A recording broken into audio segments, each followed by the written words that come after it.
Hi witches! So today's video is going to be another page for your herbal correspondences section if you are following along in your Book of Shadows or grimoire along with me. If you're not, that's totally cool too. Today we are talking about pumpkins.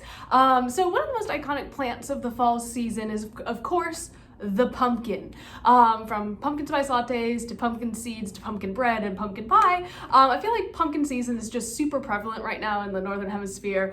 Specifically in America, I feel like it's just been kind of like capitalized on almost to a point that we're all sick of it. But one of the things we don't really talk about in the witchcraft space, or maybe I just haven't really run across until recently, was using pumpkin in the magical space and the magic of that herb slash plant. Okay, so let's chat about some of pumpkins' correspondences. So pumpkins are associated with fertility, prosperity, gratitude, wish-making, abundance, and protection.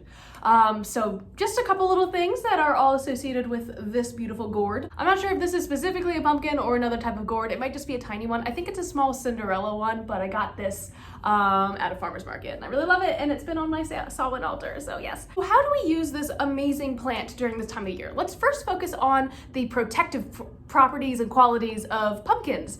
I love protective magic and I'm a little bit biased, but also the things that you can do with pumpkins that are protective are actually things that we've probably been doing for years without realizing that it was magic.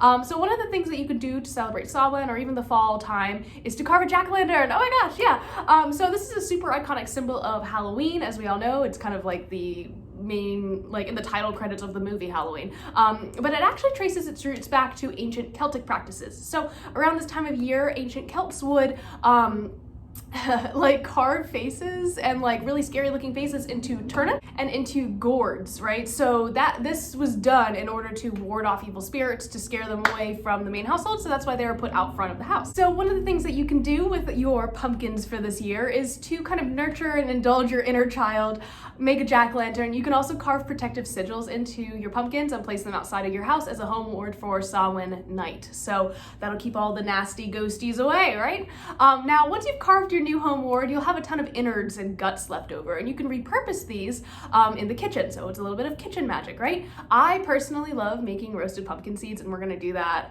pretty soon. I think we got some pumpkins to carve, my partner and I, but I love making roasted pumpkin seeds in the fall. So they're not only a delicious snack, but this year I'm going to just dry roast a bunch of them and store them for use in prosperity magic in the year ahead. The association with fertility and abundance is just really due to the sheer amount of seeds that you can get in a pumpkin. I think we all kind of, I mean, if you've carved a pumpkin, you know what I'm talking about, or even just like cut open like a butternut squash or something, because it's kind of in the same family. You see how many seeds are in there, so you can scoop all of those out and you can repurpose them for food purposes, like little snacks, or for fertility and abundance magic as a witch. So this year, I encourage you guys all to save a few of them this year for prosperity work. Patrons, I'm going to be putting up a pumpkin seed spell on Patreon this Wednesday, so keep your eyes peeled for that. So after you've made your jack-o'-lanterns and made your pumpkin seeds and Samhain night has come and gone, you can still do some good with your leftover jack-o'-lantern, your pumpkin.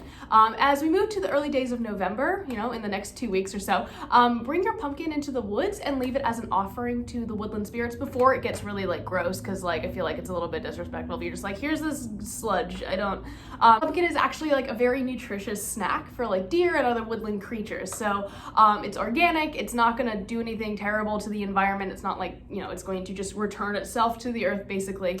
But it also can like nourish and feed the wilderness around you. So it's just like a double good thing. So if you have a lot of woodland areas around you, I definitely recommend leaving your pumpkins in the woods.